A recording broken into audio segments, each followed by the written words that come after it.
Selamat datang di mata kuliah Etika Profesi yang diadakan di semester 5 bersamaan dengan magang industri.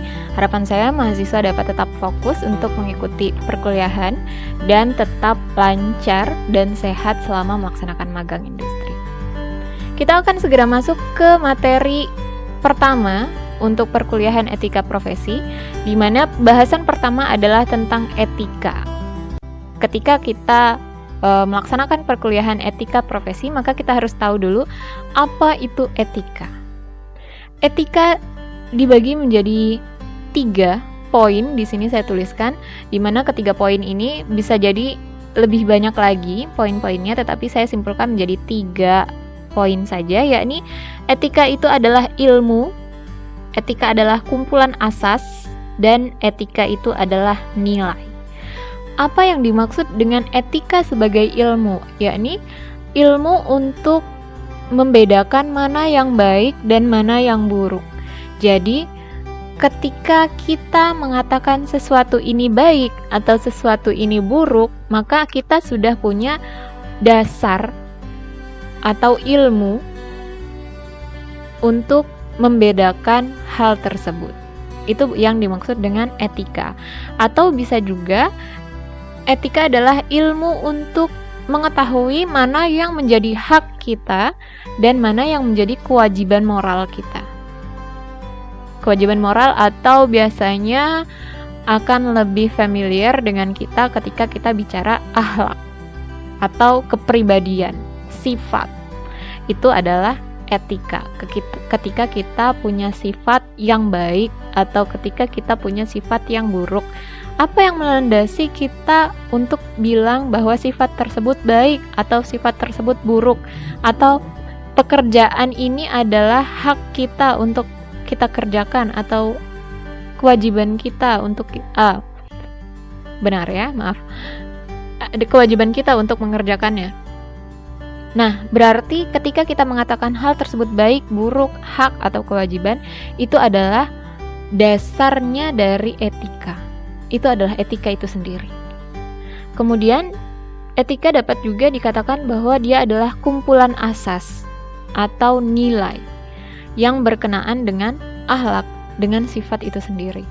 Nilai-nilai yang melekat pada kepribadian kita ataupun kepribadian kelompok masyarakat tertentu.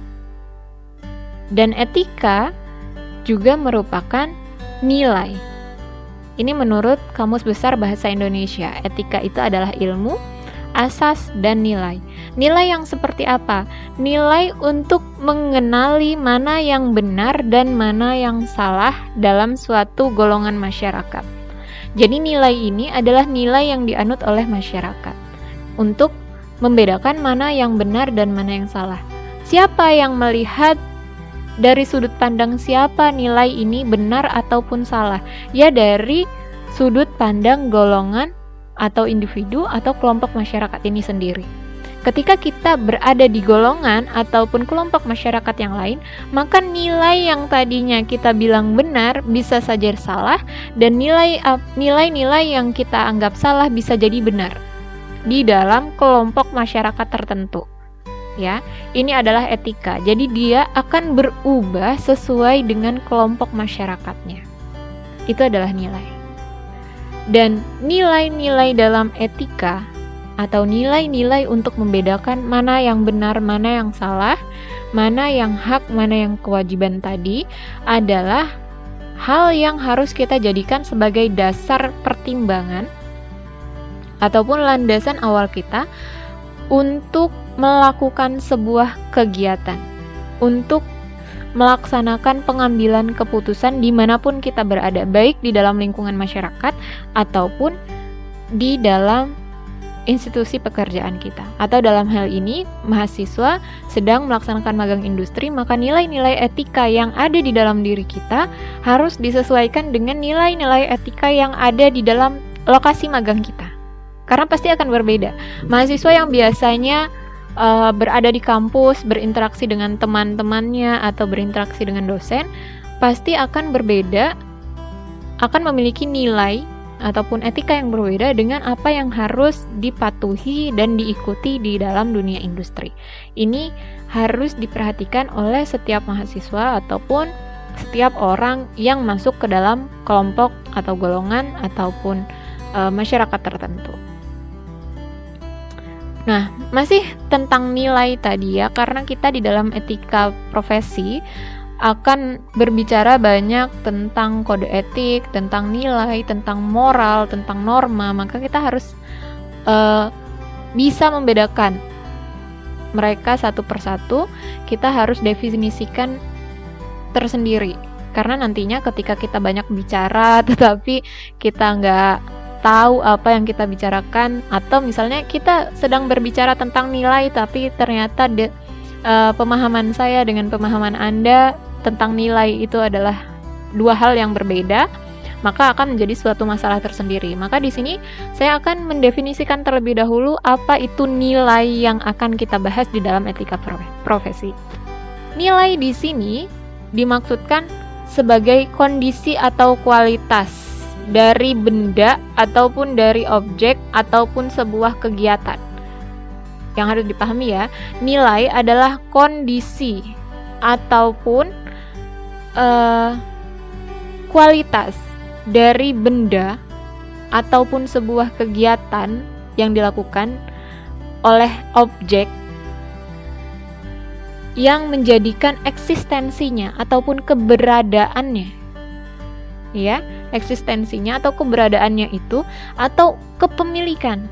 Jadi ada kondisi di mana kegiatan atau orang atau objek tersebut keberadaannya sangat ingin dimiliki. Di sini maka saya tuliskan kepemilikannya atau upaya untuk mengejarnya menjadi sesuatu yang sangat diinginkan. Misalnya ada handphone keluaran terbaru, kemudian dipasarkan dan di brand ambasadornya adalah BTS misalnya ya. Kemudian orang-orang yang tertarik dengan boyband tersebut, ataupun juga orang-orang yang memang naturalnya suka dengan alat-alat elektronik terutama handphone, akan sangat ingin untuk memiliki dan mengejarnya. Itu adalah nilai. Kalau dalam hal ini, nilai adalah yang dimaksudkan dalam etika profesi adalah kemampuan kalian ataupun kepribadian kalian yang membuat industri, mahasiswa yang saat ini sedang magang, industri itu sangat ingin memiliki kalian untuk menjadi mahasiswa magangnya, ataupun nantinya setelah magang sangat diinginkan untuk menjadi karyawannya. Itu adalah nilai diri kalian, atau kondisi di mana kalian, keberadaan kalian itu sangat diinginkan. Itu adalah nilai. Atau dalam hal yang lain, dalam bermasyarakat misalnya, kalian di dalam masyarakat itu ada hal-hal yang membuat masyarakat sangat menginginkan untuk dilakukan. Itu adalah nilai. Misalnya mahasiswa terbiasa untuk antisosial, nggak mau keluar rumah, nggak mau bersosialisasi dengan masyarakat. Tetapi sebenarnya nilai yang diinginkan oleh masyarakat adalah orang-orang yang supel, atau kalian mahasiswa sebagai salah satu bagian dari masyarakat ikut berinteraksi, ngobrol, tidak antisosial. Itu adalah nilainya. Jadi nilainya adalah supel mungkin, atau bersosial, bergaul. Itu adalah nilai yang sangat diinginkan oleh masyarakat. Nah, dan nilai ini sangat subjektif ya. Jadi nilai ini berbeda-beda antara satu golongan masyarakat dengan golongan masyarakat yang lain. Bahkan bisa jadi nilai ini berbeda antara individu dan individu. Ini bisa saja. Karena apa? Karena apa yang ada di dalam pikiran kita, apa yang ada di dalam kepala kita, apa yang menjadi dasar ilmu kita tadi, itu berbeda antara orang yang satu dengan orang yang lain. Maka kita harus sangat berhati-hati. Misalnya dalam bercanda dengan teman sejawat akan sangat berbeda ketika kita berbicara atau bercanda dengan atasan. Kenapa? Karena ilmu kita, bahkan mungkin bahan bacaan kita, apa yang kita tonton, apa yang kita obrolkan berbeda gitu. Jadi ketika bercanda dengan temennya bisa nyambung, tetapi dengan atasan nggak bisa, karena atasannya mungkin lebih formal atau lebih terbiasa serius. Itu bisa saja terjadi gitu. Karena nilai ini bersifat subjektif. Nah, pengertian etika itu sendiri apa? Kalau tadi adalah dalam poin-poin dalam Kamus Besar Bahasa Indonesia dituliskan sebagai ilmu, asas, dan nilai. Kemudian di sini etika itu pengertiannya apa kalau dalam bahasa sendiri? Jadi etika ini diambil dari bahasa Yunani yang artinya adalah karakter atau watak. Dan etika ini sendiri adalah refleksi. Refleksi itu apa? Berarti ngaca ya, mengaca. Sehingga etika ini disebut dengan self-control atau kontrol diri. Sehingga kita biasa dibilang ngaca dong gitu, adalah berarti mengontrol diri. Apa yang harusnya diperbuat, apa yang seharusnya diterapkan dari dan untuk kepentingan sosial. Itu adalah etika. Jadi bisa nggak Bu, etika saya dengan etika orang lain berbeda? Bisa saja, tetapi dalam satu lingkungan sosial, biasanya etika akan serupa atau mirip. Sehingga etika tadi harapannya dapat diterapkan untuk kepentingan kelompok sosial atau masyarakat atau profesi pekerjaan untuk mendukung kemajuan perusahaan. Biasanya seperti itu. Dan etika ini sendiri identik dengan perkataan moral. Karena moral itu akan menyangkut kepada akhlak manusia, di mana biasanya perbuatan seseorang dikatakan melanggar nilai moral dan bisa diartikan sebagai perbuatan yang melanggar nilai atau norma etis di dalam masyarakat. Itulah yang dimaksud dengan etika. Nah, fungsi dari kita memiliki etika atau kita berilmu sehingga kita bisa membedakan mana yang benar, mana yang salah itu tadi apa? Di sini fungsi etika itu sendiri adalah secara tidak langsung etika itu yang membuat kita manusia menjadi lebih baik. Ya, karena kita bisa membedakan mana yang baik, mana yang buruk, sehingga pasti secara tidak langsung etika ini akan membuat kita menjadi lebih baik. Tetapi tidak serta-merta menjadi baik, hanya menjadi lebih baik dalam prosesnya. Jadi kita akan tetap terus berproses untuk memperbaiki etika kita berdasarkan dengan ilmu yang kita dapatkan atau pengalaman yang kita miliki. Sehingga sebenarnya etika, kenapa kita harus beretika itu adalah untuk memperoleh orientasi kritis ketika kita dihadapkan dengan berbagai moralitas yang membingungkan. Maksudnya orientasi kritis itu adalah pandangan kita sebagai dasar untuk mengambil keputusan ataupun juga mengambil penilaian yang dimana kita mungkin dihadapkan dengan keadaan-keadaan yang membuat kita bingung atau membuat kita harus mengambil sebuah keputusan. Itu adalah fungsinya kita memiliki etika. Kalau misalnya kita tidak tahu etikanya, tidak tahu nilainya, tidak tahu dalam sebuah perusahaan ini peraturannya apa, nilai yang dianut oleh karyawan dan juga orang-orang yang ada di dalam industri tersebut seperti apa, maka ketika kita dihadapkan, misalnya kita mau komplain, kita bingung. Bagaimana cara saya untuk komplain ke atasan saya ketika kita tidak tahu seperti apa nilai yang ada di dalam perusahaan tersebut. Harus kemana? Harus seperti apa? Apakah saya boleh ngomong langsung dengan atasannya? Ataukah saya harus melewati prosedur yang ada? Seperti itu. Itulah fungsi dari etika.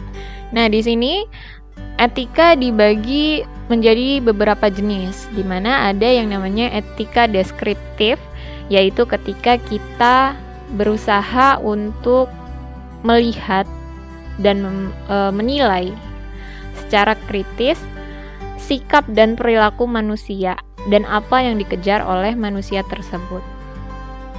Etika deskriptif ini juga merupakan dasar untuk mengambil keputusan atau sikap yang mau diambil. Jadi dasar dari pengambilan keputusan itu adalah etika deskriptif. Saya mau ambil kue yang ada di atas meja misalnya. Kenapa saya mau mengambil kue yang ada di atas meja? Oh, karena saya lapar. Itu adalah etika deskriptif. Ya, secara deskripsi pengambilan keputusan tersebut didasari oleh saya lapar dan saya mau makan. Itu adalah etikanya. Ketika kita lapar, kita makan. Bukan ketika kita lapar, bikin status. Bukan. Jadi ada yang salah dalam lingkungan kita saat ini. Kalau lapar, bikin status. Seharusnya ketika kita lapar, kita makan. Bukan bikin status. Ya gitu, kira-kira seperti itu. Kemudian ada juga jenis etika normatif, di mana etika normatif ini adalah ketika kita melakukan penilaian sebagai dasar untuk tindakan yang akan kita lakukan. Ketika tadi saya mau ngambil kue di atas meja, dinilai, kita kan menilai ya, sopan tidak saya mengambil kue tersebut di atas meja ketika saya lapar, tetapi sebenarnya saya sedang ada di dalam rapat yang serius. Apakah itu sopan atau tidak? Secara deskriptif, ketika saya lapar, saya mengambil kue yang ada di meja, itu adalah etikanya dari sudut pandang saya. Tetapi secara normatif, ketika saya mengambil kue tersebut, itu dikatakan tidak sopan karena kondisi lingkungan yang ada di saat itu sedang ada rapat, gitu ya. Jadi penilaian dari ataupun norma untuk pengambilan keputusan tersebut, apakah bisa dilakukan ataukah tidak bisa dilakukan, itu adalah jenis etika normatif.